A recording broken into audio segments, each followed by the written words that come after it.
आपकी फीस 100 रुपए, आपकी फीस कितने रुपए? 100 रुपए। तो यहाँ पे आएगा जीएसटी, क्या आएगा? जीएसटी 18%। कितना परसेंट? 18%।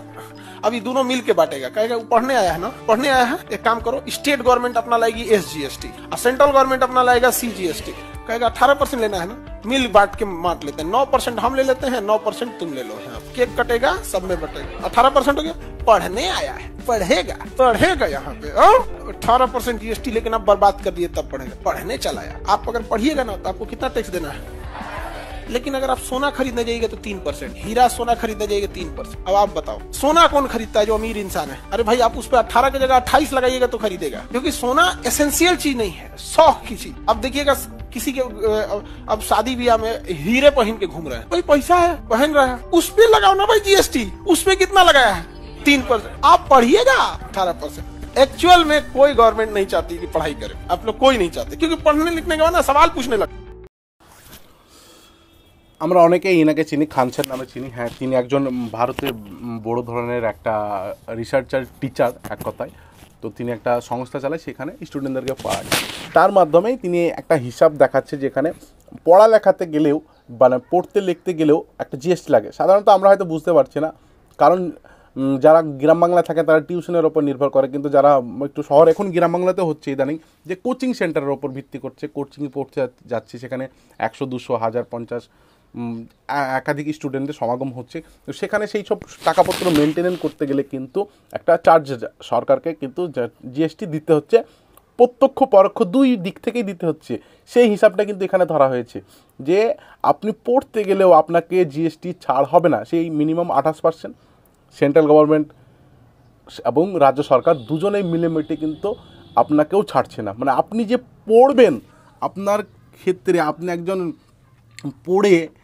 স্টুডেন্ট, আপনি পড়ে আপনার জীবনটাকে উন্নতি করতে চাইছেন, পাল্টাতে চাইছেন, আপনি এগিয়ে যাবেন, ভবিষ্যৎ নিয়ে চিন্তা ভাবনা করবেন, তার জন্য তো আপনাকে পড়াশোনা দরকার, ভালো জায়গাতেই পড়াশোনা দরকার। আপনি কোনো একটা মিডিয়ামে ভর্তি হলেন, আপনি একটা ইনস্টিটিউশনে ভর্তি হলেন, সেখানে একটা ফিজ লাগে, সেখানে একটা ডোনেশন লাগে, একটা মান্থলি সেমিস্টারে একটা চার্জ লাগে। সেক্ষেত্রে GSTটা কিন্তু বাদ যাচ্ছে না। আপনি ভাবছেন আমি 50,000 টাকা করে মানে সেমিস্টার দিচ্ছি, তার মধ্যে কিন্তু এইসব সরকারি ট্যাক্সগুলো কিন্তু থাকছে। সেক্ষেত্রে যদি আপনাকে এইসব ট্যাক্স দিতে হয়, তাহলে আপনি কোন জায়গায় দিয়ে দাঁড়াবেন? ভারতে বর্তমান পরিস্থিতি কোথায় গিয়ে পৌঁছেছে? এর জন্য কি দরকার? এর জন্য আমাদেরকে একত্রিতভাবে কঠোরভাবে সরকারের বিরুদ্ধে রুখে দাঁড়ানো দরকার। নাহলে ভারতের অর্থনীতি যেভাবে ধসে পড়ছে, এভাবে ধসতে এমন পর্যায়ে গিয়ে পৌঁছাবে যে সাধারণ মানুষ, আমার আপনার মতো মানুষের চলাফেরায় কিন্তু দায়ী হবে। যারা মিডিলে থাকবে তারা কিন্তু বাজিমাত করে নেবে, তাদের কোনো অসুবিধা হবে না, কারণ তারা 2 নম্বরই করে, তারা অবৈধভাবে টাকা উপার্জন করে তারা তাদের জীবনটা চালিয়ে নেবে। কিন্তু আপনি ওই রকম কুকর্ম, ওই রকম অবৈধ রাস্তা বেছে নিতে পারবো না। তো আমাদের জন্য কি দরকার? এখানে এই সোনার হিসাবটাও দেখালো যে সোনা হীরা, সেখানে 3% ট্যাক্স। একটা সোনা হীরা কে কিনবে? আপনার কাছে পয়সা থাকলে তবে তো কিনবেন। আপনি তো গরিব মানুষ, আমি এত গরিব মানুষ, আমি সোনা কিনতে পারবো না, আমি তো হিরে কিনতে পারবো না। আমরা সোনা কিনলি কখন কিনি? মেয়ের বিয়ে দেবো, বোনের বিয়ে দেবো, তখন 1 ভরি 2 ভরি খুব কষ্ট করে জমি বিচে, কোনো ধার করে, এইভাবে আমরা কি করি? সোনা গয়না বাড়াই। কিন্তু হিরে সোনা যারা হিন্দুরা, যারা বড় লোক, যাদের কাছে অর্থ সঞ্চিত আছে, তারা কিনবে, তাদের কাছ থেকে 3% ট্যাক্স নিচ্ছে।